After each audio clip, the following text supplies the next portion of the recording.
morning and welcome to this edition of News Leader. I'm Andrew Todd. In tonight's news, we bring you highlights from Thunder Radio's political forum held last week in Manchester, and West Middle School has received a grant from TVA. Well, we'll have all these stories and more on tonight's News Leader. Friends, it's time for a change. Hello, I'm Scott Hansard, Republican candidate for Coffee County Road Superintendent.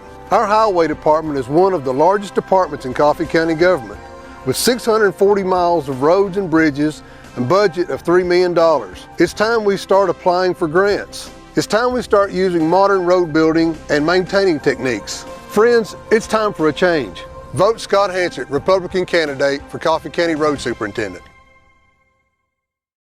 The Tullahoma Farmers Market Earth Day celebration. Live music and giveaways, composters, rain barrels, grocery bags, recycling bins, and more. Learn about area green organizations. Meet adoptable dogs from the Tullahoma Animal Shelter. Enjoy produce, meats, and more from local farmers. Monday, April 18th, 3 to 7 at South Jackson Civic Center.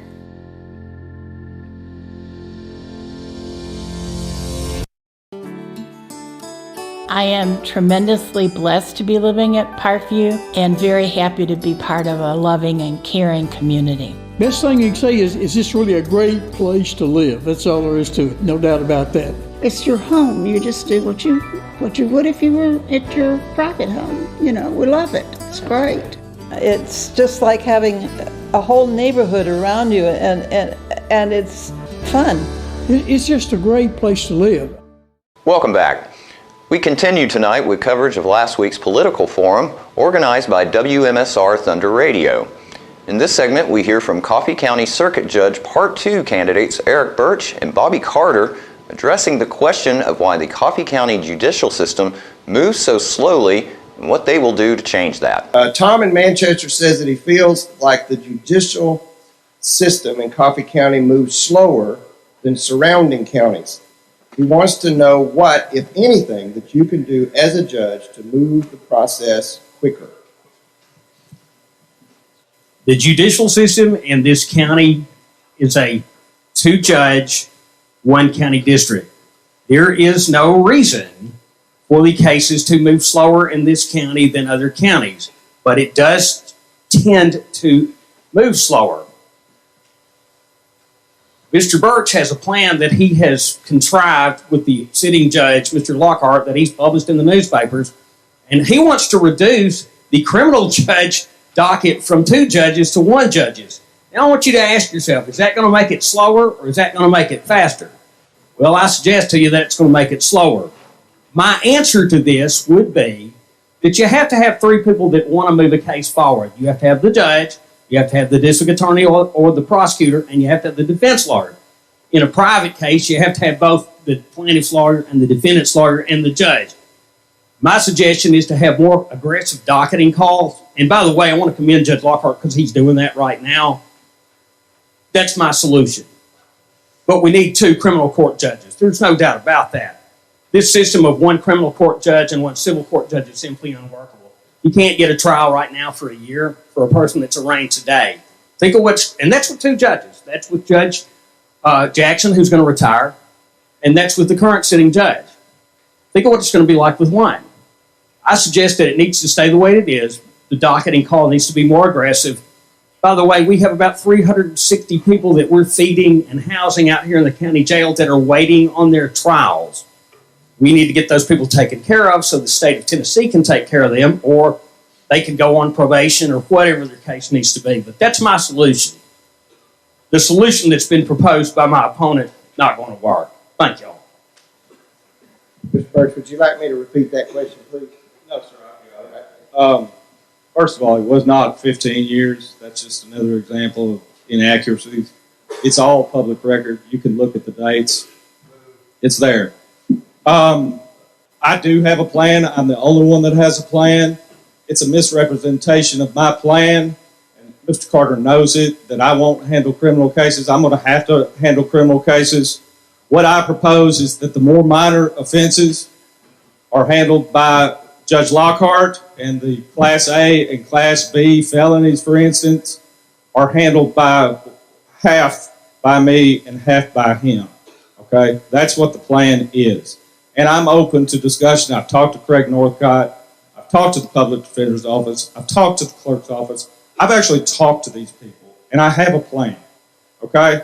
I'm not going to get into the weeds of what the plan is, but I'm a board-certified family law specialist, one of only 9 in the entire state of Tennessee. I'm the most qualified candidate to handle divorce and domestic relation cases. I've handled over 3,000 of them. I think those are the most important cases that judges, circuit court judges hear, because they're dealing with children, okay? Children don't get to pick their parents. I think it's very important. Currently, under the current system, each judge only has 1 day a month to devote to domestic relation cases, temporary orders, things of that nature. Busy lawyers are busy people, and it's going to get worse. Calendars are going to get worse. I will offer a day every single week in divorce cases or custody cases or whatever that may be. So a mother is not waiting for 2 or 3 months before she can get the support she needs. Or a father doesn't have to wait 2 or 3 months before he can see his kids. There are 100 different examples. Frankly, it's more important than the criminal system, in my opinion. But I think the criminal system is important too. There's no reason for somebody to be in jail for a year at our expense, the taxpayer. Just simply no reason for it. I will have a plan. Judge Lockhart and I will work together. We've worked together for 6 years. We've never had an argument.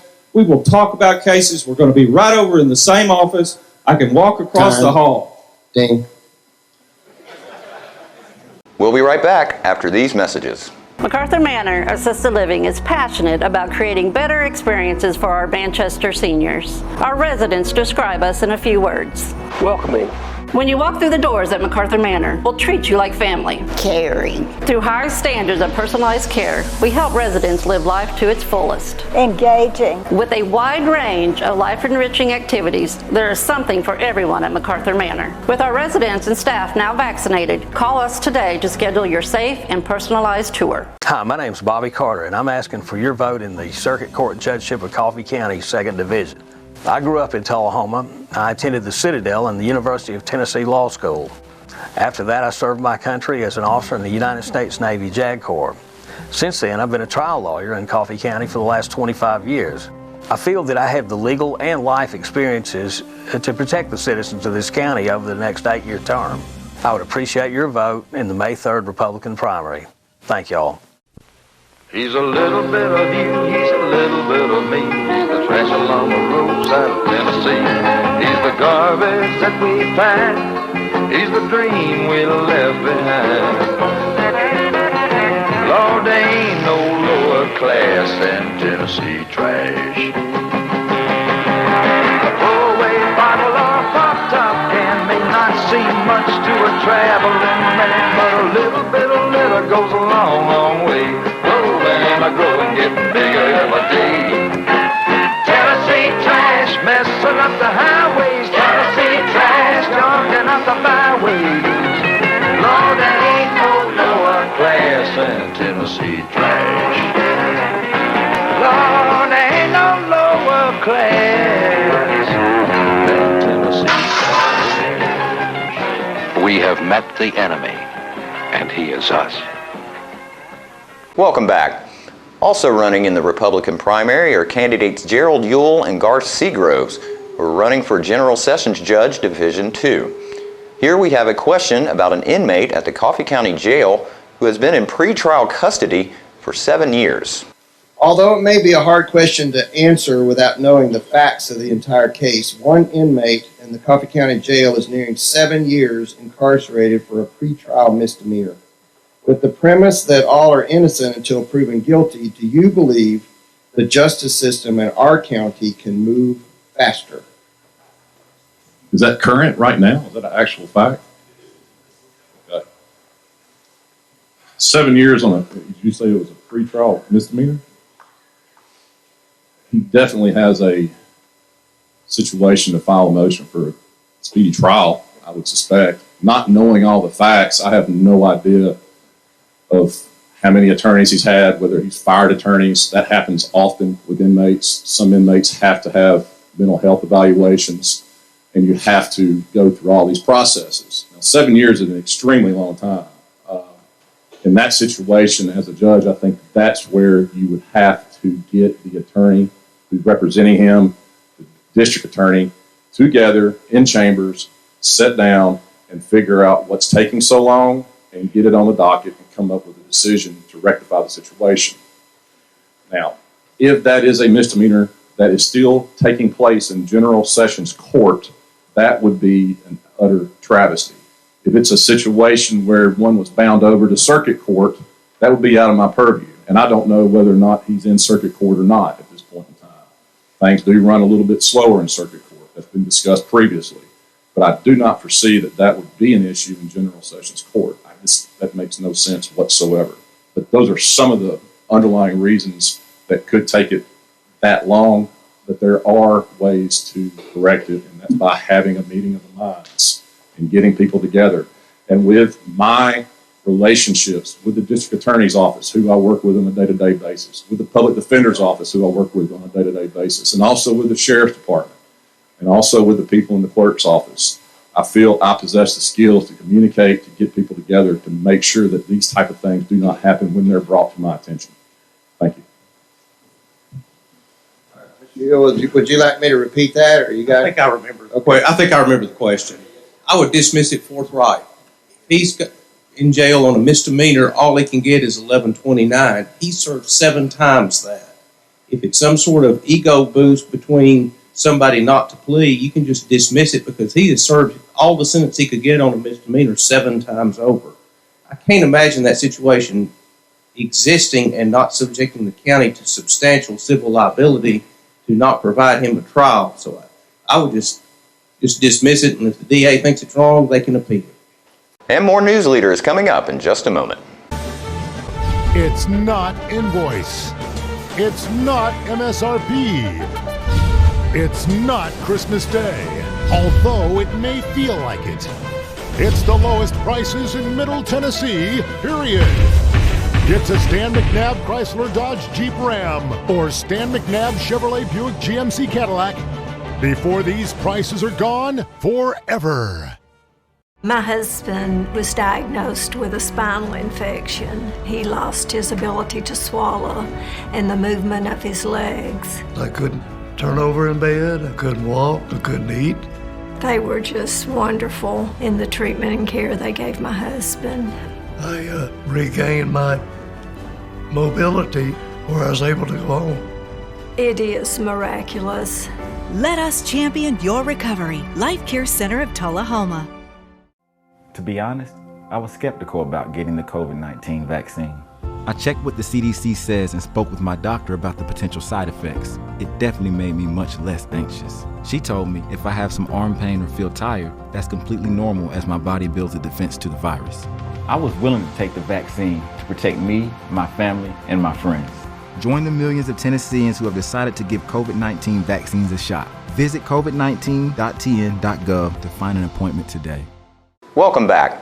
In our next segment from last week's Political Forum, we hear statements from Craig Northcott and Felicia Walkup, candidates for Coffee County District Attorney, regarding fair treatment of all citizens. This question comes from Philip, a Manchester resident. He says, I'm worried about the law being fair to all citizens of this county and that equal rights may not be applied to everyone. My question is, how do you as a candidate interpret the Establishment Clause, speaking, of course, about the First Amendment? I think the best way that I can answer that question is to urge you to go and look at the oath that the district attorney takes. The district attorney takes an oath. The assistant district attorneys take an oath. You will raise your right hand and you will swear to uphold the laws of the United States, the state of Tennessee. Those laws are whether you like them or not. Those laws are for everyone. Those laws are for the people that have a different religion than you. Those laws are for the same people that have a different skin color than you. They're for the people who think differently than you. Those laws are to be applied fairly and across the board to everyone in our system. Do we always like it? No, we don't. We all have our own individual ideas. But as a prosecutor, it is your duty. You swear that you will uphold those laws, that those laws will be applied equally. Again, I am a God-fearing woman. I am a Christian. But I also know in this county, there are those who are not. There are those who do not share the same ideas as far as religion that I do. The laws are here to protect them as well. As a prosecutor, I will seek to do that. I will at times suffer in doing that. I understand that. But it's the right thing to do. Because if the table is turned, and someday a prosecutor is not a Christian, I would hope that that prosecutor would uphold my rights, would protect me as the law demands. Thank you. Mr. Norcott, would you like me to repeat that question?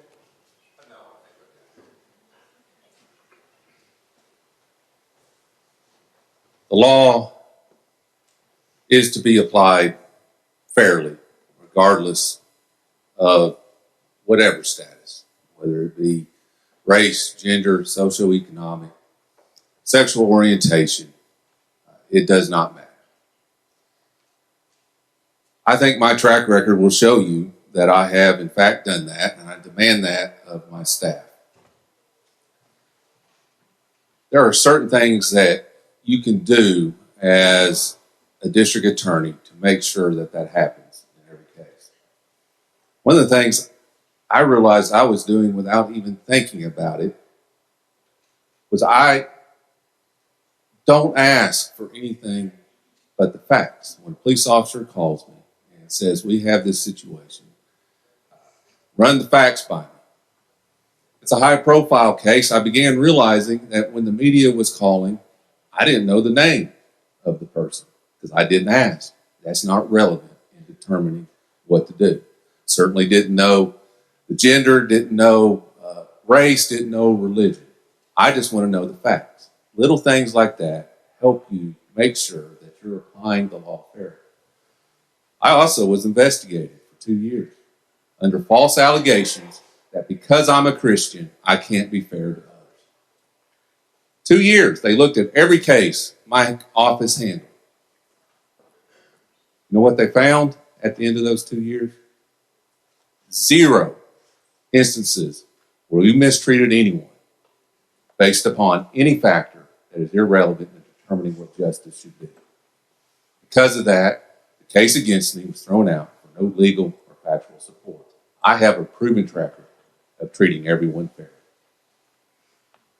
After these messages, we'll be right back. Friends, it's time for a change. Hello, I'm Scott Hansard, Republican candidate for Coffee County Road Superintendent. For over 35 years, I've built and maintained roads all over Middle Tennessee. I'm ready to put that experience and expertise to work for you as your Coffee County Road Superintendent. I know how to lead, and I know how to get things done. Friends, it's time for a change. Vote Scott Hansard, Republican candidate for Coffee County Road Superintendent. MacArthur Manor Assisted Living is passionate about creating better experiences for our Manchester seniors. Our residents describe us in a few words. Welcoming.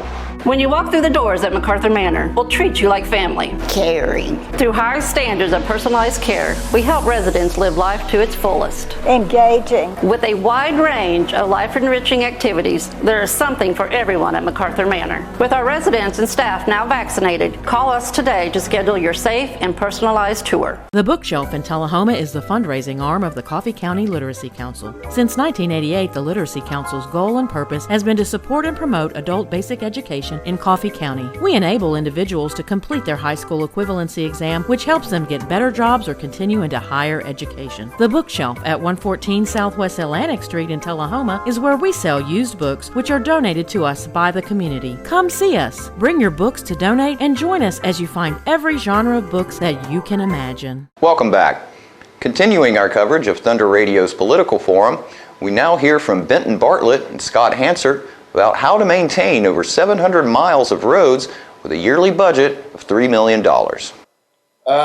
With the Highway Department's budget of approximately $3 million, how do you prioritize managing nearly 700 miles of roadway in Coffee County on a yearly basis? And is that budget sustainable for the growing infrastructure needs of Coffee County?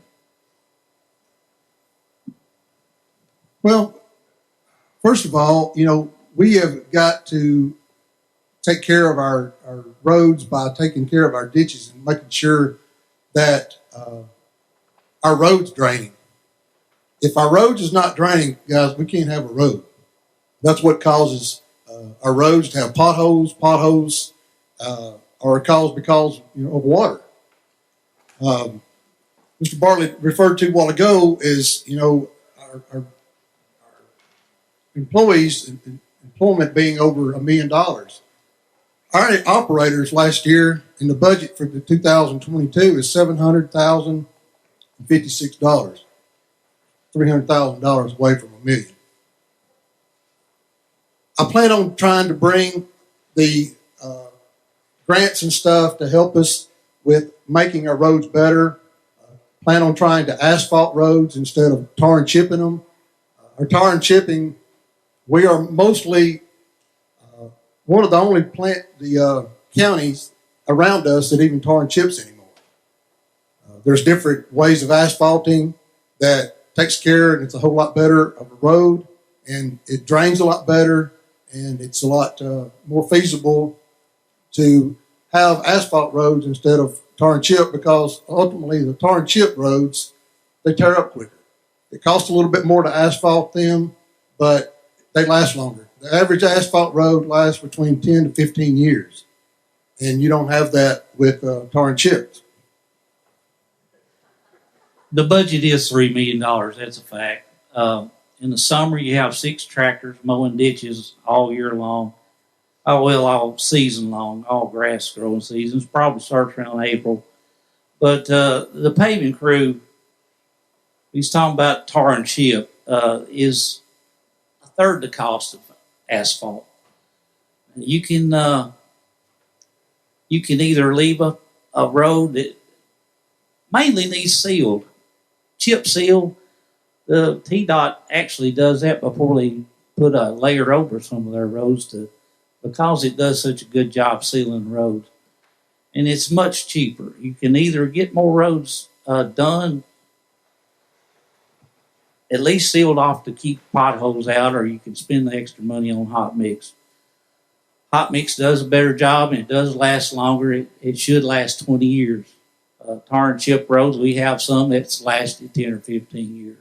Some of them don't. Depends on the base. $3 million doesn't go very far.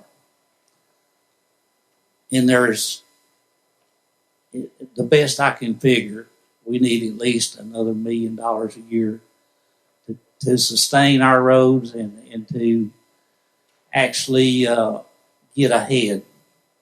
Right now, we're doing all we can do to keep our roads in good shape. And I would love to hot mix more of them, but they're much more expensive to repair than a tar and chip road. In all things being said, chip sealing is the most economical way to fix a road. Tar and hot mix is the best, but money's not there. You just can't hot mix everything. West Middle School was recently awarded a $5,000 grant from the Tennessee Valley Authority to help spark student interest in future careers in STEM-related fields. Teachers across TVA's 7-state region applied for funding of up to $5,000 for projects. After applications were received, 233 grants were accepted by the TVA in partnership with Bicentennial Volunteers Incorporated, a TVA retiree organization. Schools awarded grants must receive their power from a local power company served by TVA. West Middle School is served by Tullahoma Utilities Authority. TCS Director of Schools, Dr. Katrine Stevens, said, quote, We are excited to have this funding to support hands-on activities and programs that help students develop skills that can apply to real-world problem solving. We want to open doors to high-quality, rewarding jobs for our students, and the grant will help us introduce them to these subjects from a young age." End quote. Grant author Jennifer Muncie said she was elated to learn that her application had been accepted. She added that these funds would further help West Middle School students with their scientific studies as they get set to head into high school. Some of the equipment purchased includes balances, thermometers, and scientific instruments.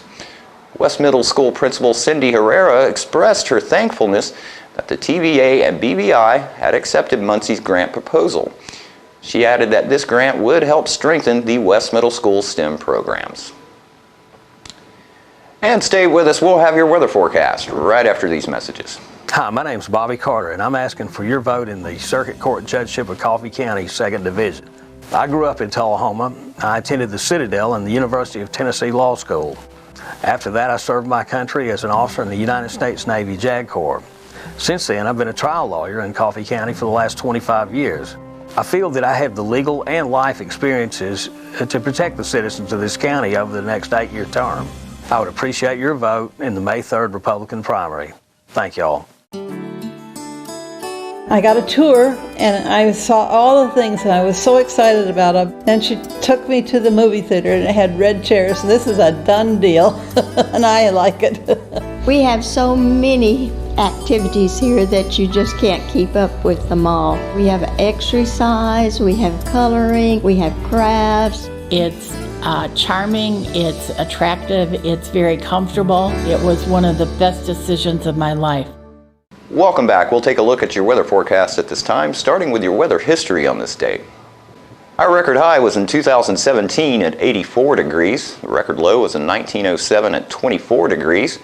The average high for this day is 70 and the average low is 46. Mostly clear for tonight with a low of 44. Mostly sunny for Friday with a high of 74 and a low of 32. And cloudy with some storms for Saturday with a high of 70 and a low of 46. And that's our News Leader report for this evening. We invite you to join us each Tuesday, Thursday, and Saturday evenings at 6, 8, and 10 for News Leader. Stay safe and have a great evening.